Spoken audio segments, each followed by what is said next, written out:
Hi everybody, Chris Titley here and welcome to Scoreboard. This episode is powered by Swyftx, Australia's top-rated crypto exchange and proudly homegrown, just like many of the athletes and business leaders we feature on Scoreboard. These Scoreboard Live mini episodes were recorded on the 29th of October 2025 at the MCG in Melbourne as part of the Sports Tech Conference powered by STWS.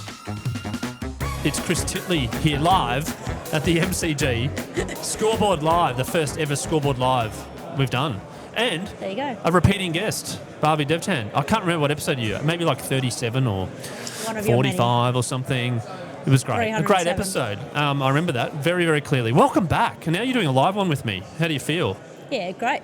Excited. What are you doing here at the MCG? What am I doing here? Well, we're at Australian Sports Innovation Week, and I spoke earlier today on the surging impact of women's sport in India in particular. I've spent a lot of time connecting with some old friends as well as meeting some new people, and it's a pretty exciting space to be. The surging women's sport in India will impact the world, is the chat. And why will it impact the world? Well, first and foremost, India's pure population size, we're talking 1.4 billion people. And I feel like the billion element sometimes confuses people because 1.4 is what your brain registered. And it's like, it's not that, like 1.4. Oh, it's like a house billion, price in Sydney, isn't it? 1.4 it's like million. A one-bedroom apartment in the middle of Sydney. Shoebox. But when you try and put it in context of, hey, in Australia, it's 25 million-ish that we have here, that's half of Mumbai. Like the population there is huge, and on top of that, it's not just pure population, but the growth in India, like from a not just sport perspective but economic perspective, is crazy. The last 10 years, they've doubled their GDP. They've got, I think, the fourth largest economy in the world at the moment, and they're on track to become the third. And like everything is just absolutely flying. And a key pillar from India's point of view, in terms of their strategic growth, is sport. Funnily enough, 50% of people are women. Yep. And that gives us approximately 700 million women in India. 700 million people in India, women in India, playing sport, loving cricket, all the things that you love in your life, right? The combine. How do we elevate that? How do we tap into it? Yeah, that's a $1 million question, isn't it? So or $1 billion question, maybe. The $1 billion question. Actually, the $900 million question, because in American, so $1 billion question, because that is what the estimated capital, if you like, that people are spending on women's sport in India at the moment, and that keeps going up significantly each year. How we maximise it now depends how long we have. We might be here all week. It is the week, isn't it? The Sports Innovation Week, Sports Tech Conference. As you mentioned, cricket is the number one, and in the WPL has eclipsed pretty much every other women's comp in the world and the majority of other men's comps in the world in terms of the money and viewership it's producing. I mentioned in my talk earlier, the first game of the WPL had 30 million viewers. For context, the AFL Grand Final, the NRL Grand Final, the Melbourne Cup and the State of Origin, if you add all of them together, it gets to about 50% of that. Wow. And that's the opening game. That's not even the final. So cricket is an easy starting point. It's already established. It's established worldwide, and it's something that we can just continue to invest in. However, I will say that it's really important to bring a lot of the other sports back up with it. Yeah, no, indeed. And the Inside Edge project, your company, can you talk about how that's going? And I suppose there's a big market there for you to do business and cross-nation business, etc., using your cricketing background, some analogies into business and sport and what you're doing with Inside Edge. Yeah, well, my background's in the space of psychology and neuroscience. I'm a big nerd. And with this rise in women's sport, I didn't start Inside Edge thinking about the rise in women's sport. It kind of coincided. What I did see was a lack of support for athletes who, although we get to professionalism exciting, it's on TV, how good is this? But it does have a dark side. And that dark side is the pressures, the expectation, particularly if we're talking India, navigating the cultural dynamics. We often have a lot of athletes that we're working with, their parents are saying, time to stop playing, you got to go get married.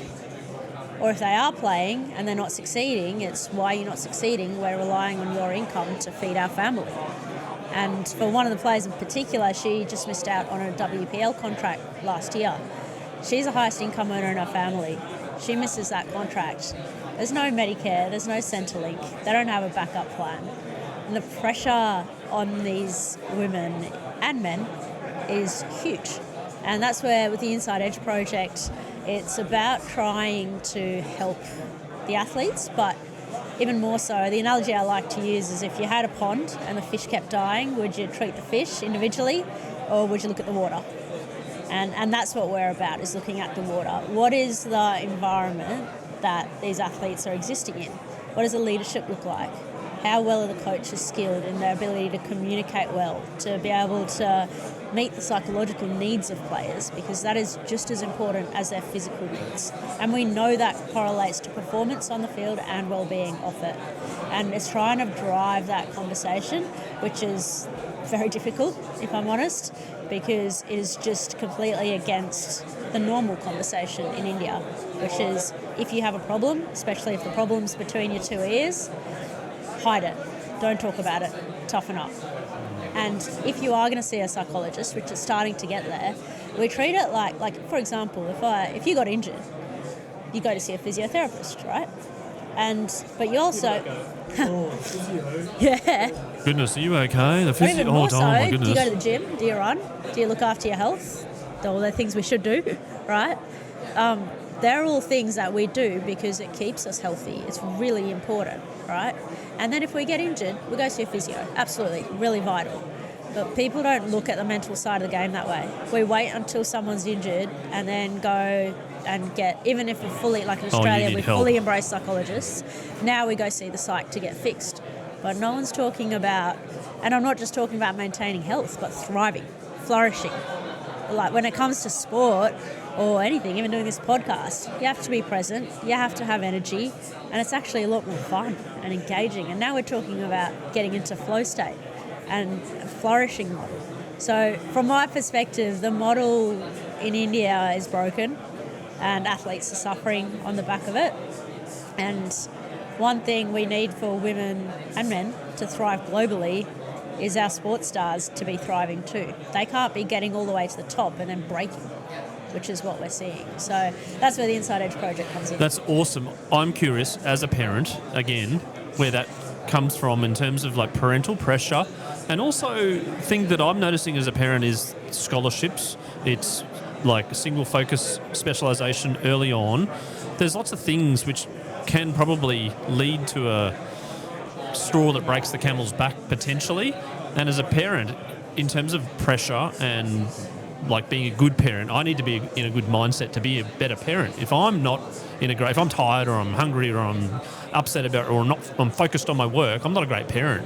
But people are like, oh, how to be a better parent? No, it's probably how to be a better you to be a better parent. Yeah. Your views on educating parents around it's massive behaviour? It's a huge part of fixing the water in the pond, right? And it's so challenging. I mean, I'm not a parent myself, but my sister has 3 little ones and I'm learning a lot really quickly. And it's hard, I'll say that up front. From what I've seen, I think parenting could be the hardest role you will ever play, in that you care so deeply and want the best for your child, but there's just so many unknowns.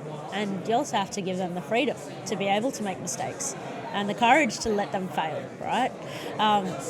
But you also want the best for them at the same time. It's such a tricky dynamic, and helping parents from that perspective in terms of almost zooming out. How do you take the forest view instead of the tree view? So what is success here? What are the traits that you want your child to learn? Is it about getting that gold medal or getting into the team or the contract, or is it resilience and connection and how to be a good teammate, and all the other traits that come along with it? And if you zoom out and actually look at how do I want to set my child up here to have success, and what about joy and play? And that's probably the one thing that as adults we lose, that sense of play and joyfulness. Yeah. That's probably a big part. But I tell you what, the connection to sport in terms of these kids playing sport, as an example, my son got a duck last week, saw the pain, and he got 53 this week, Nice. his first of the 50. My other son won by 2 in basketball and he got 2 points.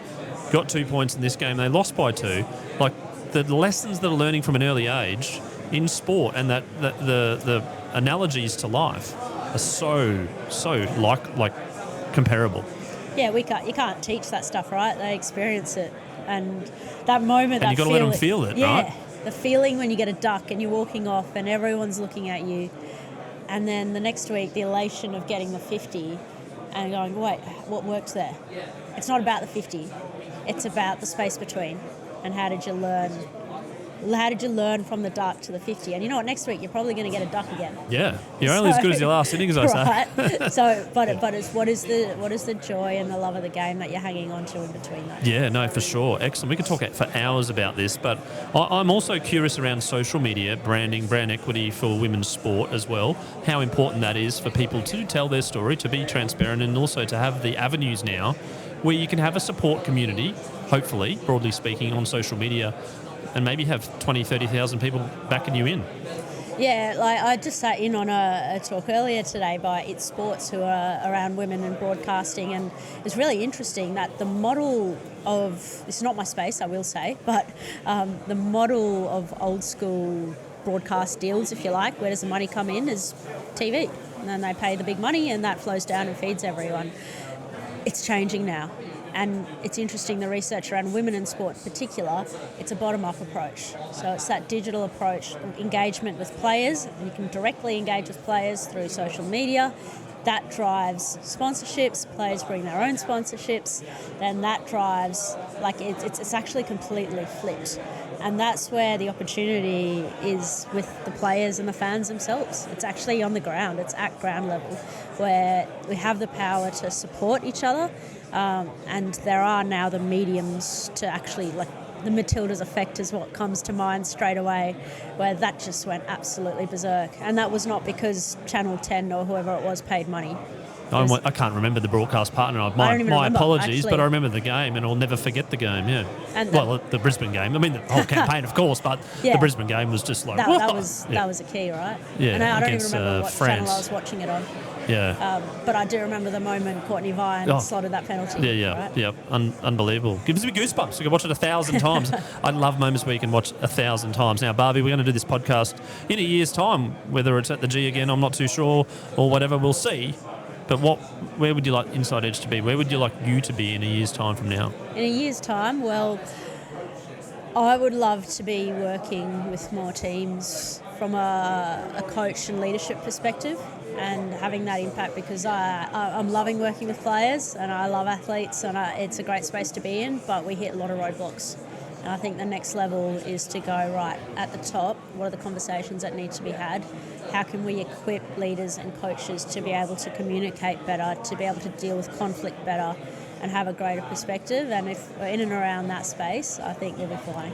Awesome. Great to catch up. Thank you so much for sharing your story about the Inside Edge, and great to have you on Scoreboard, the actual podcast, not the live version. The live version. Coming back for round 2. I love it. Bhavi Devchand, thank you, and look forward to supporting and showing interest where I can.